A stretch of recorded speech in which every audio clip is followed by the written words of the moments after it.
Digital currency. भारतीय reserve bank ने मंगलवार 1 नवंबर से डिजिटल करेंसी यानी भारतीय रुपये की शुरुआत कर दी है। अपने पहले पायलट परीक्षण कार्यक्रम के जरिए डिजिटल रुपये का इस्तेमाल अब व्यापक रूप से किया जा सकेगा। इसके लिए रिजर्व बैंक ने 9 बैंकों भारतीय state bank, bank of Baroda, union bank of India, HDFC bank, ICICI bank, Kotak Mahindra bank, yes bank, IDFC first bank और HSBC को इस पायलट प्रोजेक्ट के तहत शामिल किया है। डिजिटल रुपये के जरिए अब लोगों की कैश पर निर्भरता कम होगी और यह एक तरह से थोकखंड होलसेल ट्रांजैक्शन के लिए अच्छा विकल्प भी साबित होगा। अभी तक ट्रांजैक्शन करेंसी, रुपये या चेक के माध्यम से या किसी बैंकिंग सिस्टम के माध्यम से किया जाता है, लेकिन डिजिटल नोट में कोई हार्ड करेंसी की जरूरत नहीं होगी। वॉलेट टू वॉलेट आप ट्रांजैक्शन कर पाएंगे। क्रिप्टो करेंसी से कैसे अलग होगी डिजिटल करेंसी? ये रुपी टू रुपी ट्रांजैक्शन पर आधारित है। क्राइपो में मार्केट का उछाल गिरावट भी मायने रखते हैं।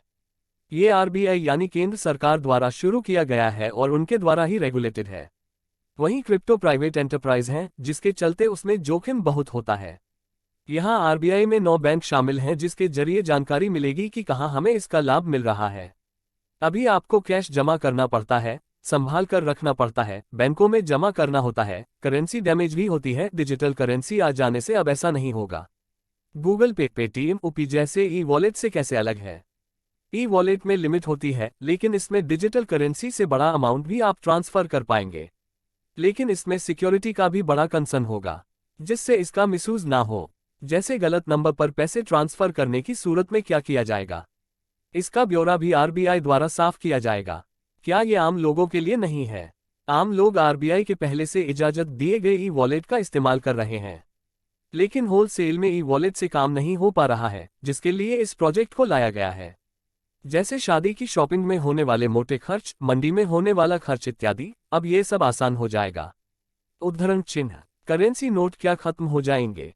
नहीं, ऐसा नहीं होगा, लेकिन इससे सुविधा हो जाएगी।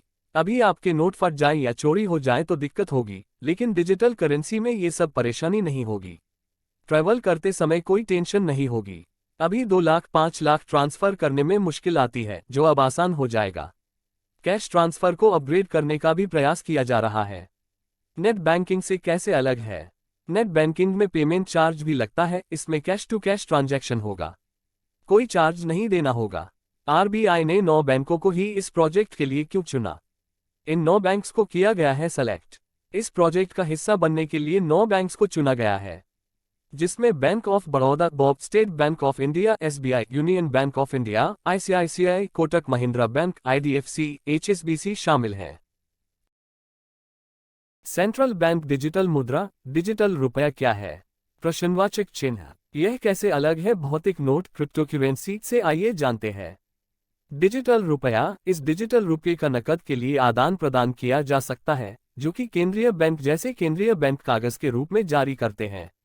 RBI CBDC जारी करना जारी रखेगा, जो बैंक नोटों के समान कार्य करेगा, लेकिन क्रिप्टोकरेंसी जैसी विकेंद्रीकृत संपत्ति नहीं है।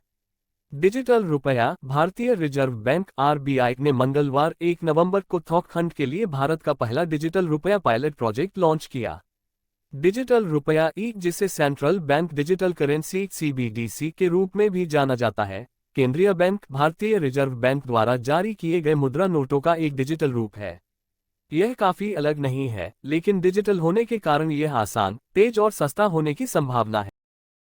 वीडियो देखने के लिए धन्यवाद। Please like and subscribe.